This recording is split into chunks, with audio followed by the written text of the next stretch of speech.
Ladies and gentlemen, Linda Wananchi will be heading to Thika, but one man is in serious political dilemma. Babu Owino. Kama Babu Owino, watu wanasema kila siku usiseme nia yako, usiseme plan zako. Mimi kama Babu Owino, mimi naenda gavana wa Nairobi term ngapi? 2032. 2032. Mtakuja mkojoe State House. I know you are asking yourself, what dilemma is Babu Owino finding himself in? That's exactly what I want to explain to you guys in this video. Mliangalia huyu Babu Owino mkaona hizi tosha kiti yeyote. Kwa hivyo mfikirie hiyo youth leader na kuheshimu, lakini hapo mbele hata Babu ametosha party leader. Haya. Tunasema ni Babu kwa sababu kama kuna tabu ana jawabu la ajabu kwa adabu. Asante. Bila Babu tabu. But allow me to take you back when Raila Odinga was still alive and before 2022 general election. During that period, between Babu Owino, JamesOrengo, and Edwin Sifuna, who was popular? The truth of the matter is that Babu Owino was so popular to an extent that even during those times, during any party rallies in the presence of Raila Odinga, the supporters will always demand Babu Owino to speak. I remember this scene which took place in Narok, still fresh on my mind. MPs were actually shocked that the residents wanted Babu Owino to speak. Kuna mheshimiwa sawa. Kuna mheshimiwa Gideon Panchala. Okay, sasa Babu kuja.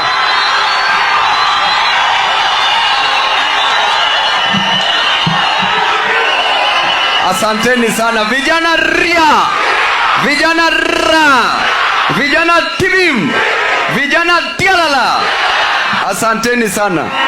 Baba Raila Molo Odinga, the 5th President of the Republic of Kenya. Protocols observed.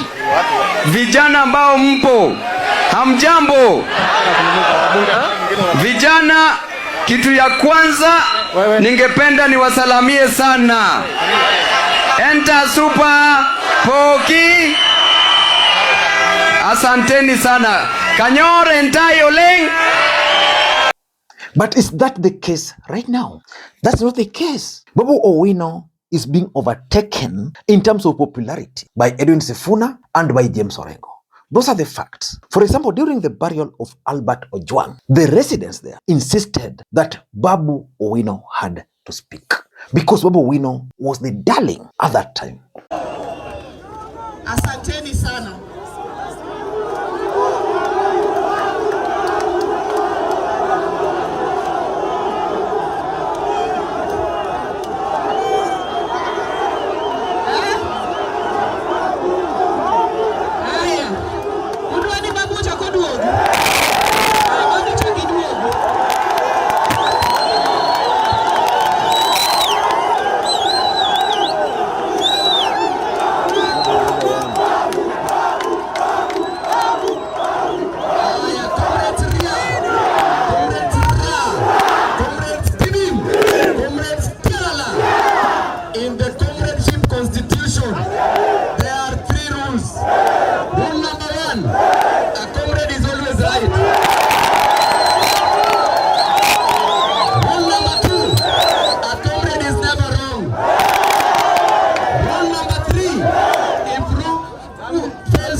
So the question is Babu Owino the casualty of the rise of Edwin Sifuna?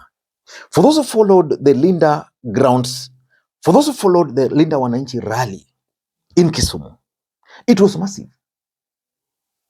And from that rally, you could tell that Babu Owino was also trying to prove a point that as far as Orengo is there, he was the real man.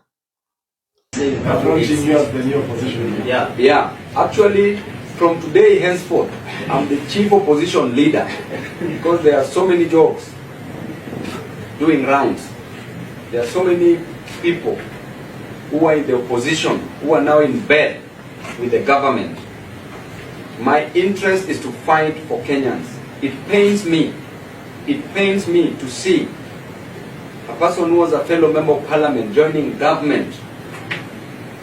And it pains me to look back in the Soweto slums, Kibra slums, to look back in central region, Nyanza coast and everywhere else, to see that child who has been sent away because he lacks only 5,000 to pay for the schooling in a secondary school.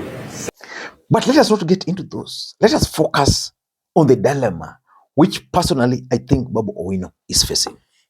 For the record, Babu Owino is a friend of mine.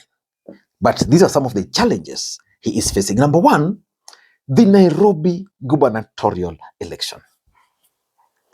Let me ask you a question. Do you think Babu Owino will easily win in Nairobi? And what happens if he fails to win? But if you ask any Nairobian today, they will tell you that Babu Owino is the preferred. They prefer Babu Owino as the governor. But our politics is treble. I know some will say, oh, not no. The truth is, Rigathi Gachagua is going to be a major factor in Nairobi politics. If Rigathi Gachagua will agree to support Babu, Babu will become the next governor of Nairobi. But we are staring at a possibility of Rigathi Gachagua insisting on Gakuya. Because it's going to be very difficult for Mount Kenya not to be on the ballot as the president, as a deputy president, and then you tell the mountain that even in Nairobi, they will not be the governor. Can it happen? In the last election, William Ruto had Rigathi as a deputy. On our side, Azimio, we had Martha Karua as the deputy. Who was the governor candidate for Nairobi? Polycarp Igathe. So which means at the end of the day, you can't talk of 3 seats and you don't include Mount Kenya. They will say no. So I think one of the biggest challenge Babu Owino is facing is his bid for Nairobi. Because it's easy for Babu, or it would have been easy for Babu to align himself with Rigathi.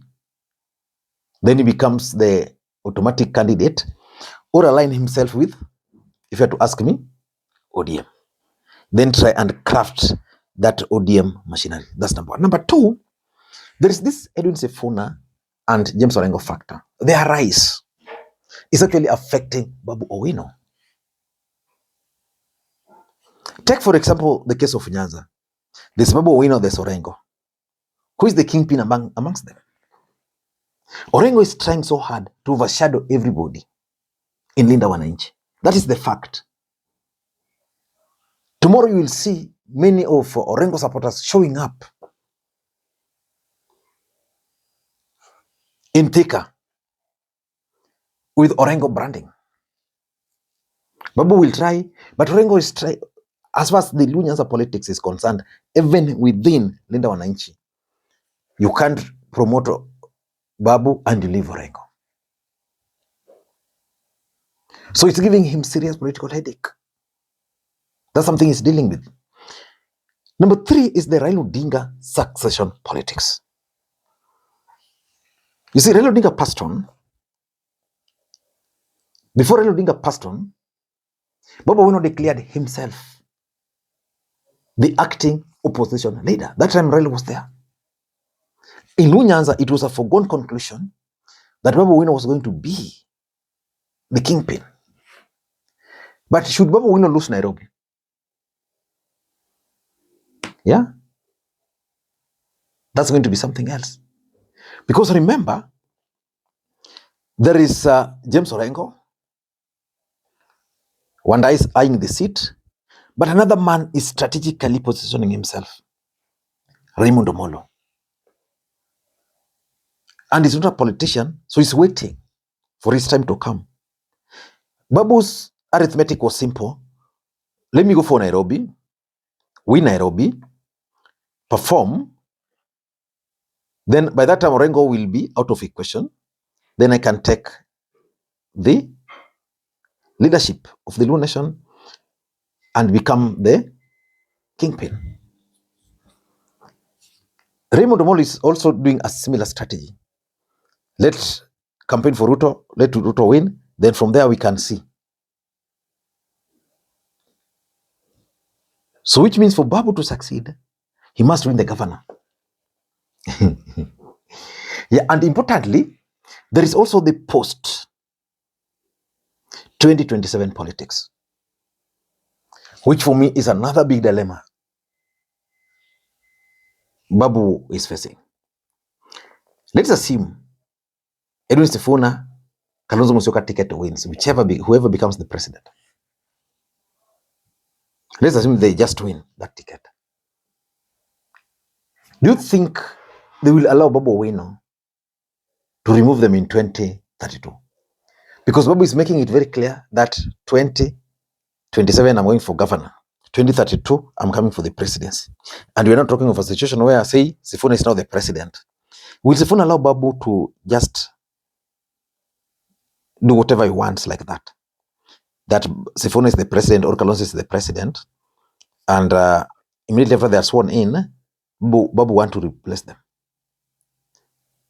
So that post-2027 is a big issue. Because for Babu Owino, if he won't succeed at that time, I think someone might also emerge just to challenge him. I don't know what to think. That's my take. Until next time, this is Makwiny. Bye-bye.